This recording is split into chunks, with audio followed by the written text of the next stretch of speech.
So the Denver Broncos last night battled it out, duked it out last night with the New Orleans Saints. I'm going to be honest with you. A lot of this game was lackluster. I had to catch up on it with after the game for some of it.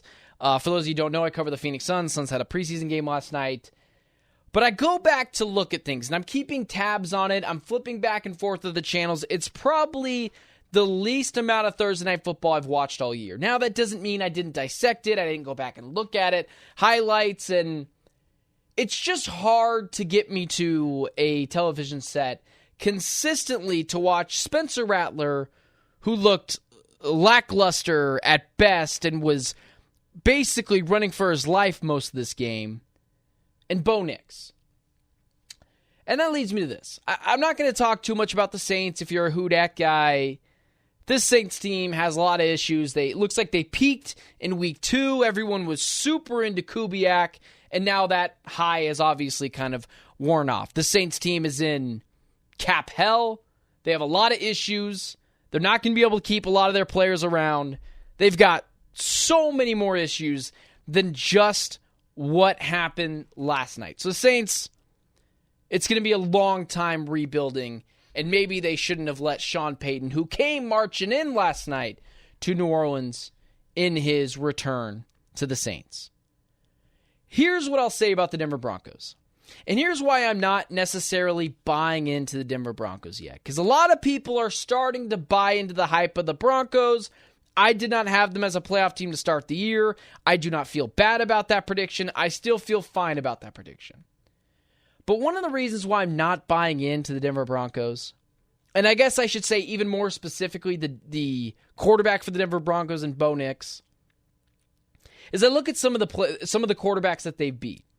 That Baker Mayfield win was a good win for that Baker Mayfield win, that Tampa Bay Buccaneers win, was good for the Denver Broncos. A very solid win, dominated them on the road. That was a Buccaneers team that was coming off the high of destroying the Detroit Lions, and that is also coming off of what would be a desperate Broncos team that started off the season 0-2. So a little bit of, how you would say, nuance to that Broncos win against the Buccaneers. But if you take out that Baker Mayfield win, in which they dominated, they beat old, brittle, washed Aaron Rodgers. Bo Nix was not great in that game, especially at halftime, if I'm not mistaken. Had -7 passing yards in that game.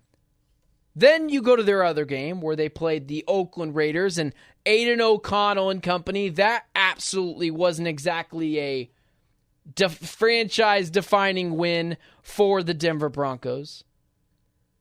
And then you go to right now. Last night, Spencer Rattler just ain't it. He's just not it. So I can't take a team seriously who doesn't have serious wins on their resume. And even more specifically, I'm not buying into the Bo Nix thing. There are just some fundamental things that I worry about with the Denver Broncos, where they're inflating their wins against subpar quarterbacks. You know, they lose to Justin Fields, they lose to Geno Smith, but they beat washed Aaron Rodgers in a rainstorm where Bo Nix wasn't very good. Aiden O'Connell or Gardner Minshew or whoever the Raiders are rolling out by then. And then Spencer Rattler. We will know more about the Broncos in due time, but even next week, it's Andy Dalton. But then after that, it gets really tough. Lamar Jackson, Patrick Mahomes, Kirk Cousins. Let's see how the Broncos do in that stretch. They can go 0-3 in that stretch. But do they look better? Do they look more capable? Can they rattle off at least one win? That's where I want to see the Broncos. I'm not buying into them yet.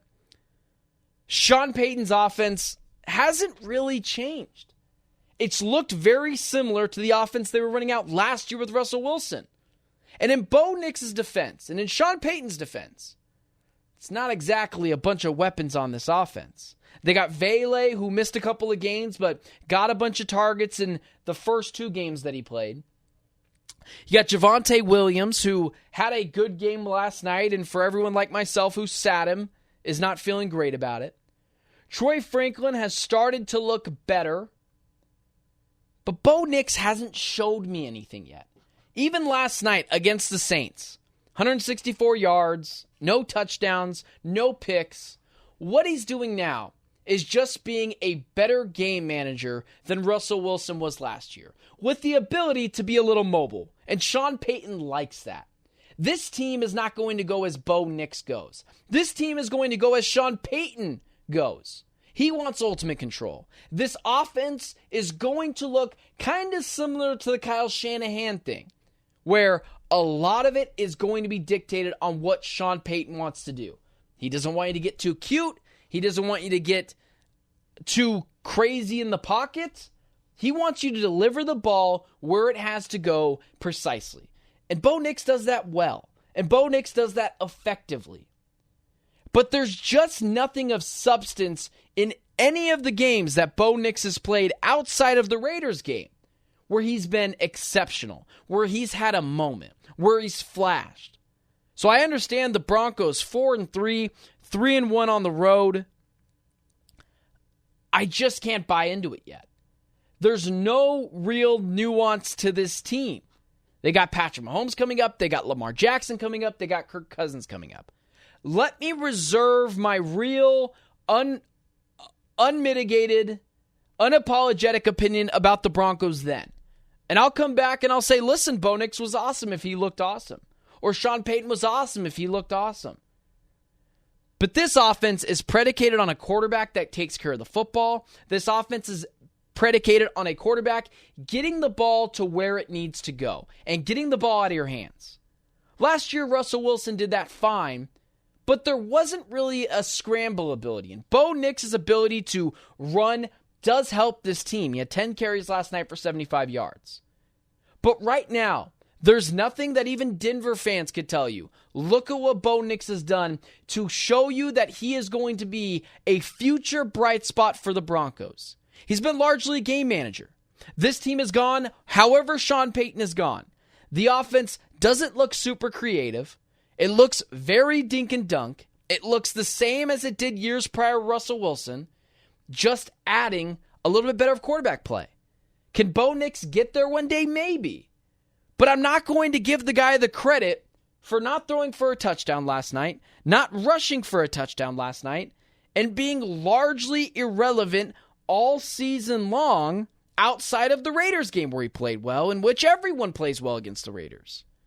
The win against the Jets, he wasn't great. The win against the Buccaneers, he was not bad in that game at all. But again, that's a desperate Broncos team going up against a Buccaneers team that was riding a high of beating the Lions.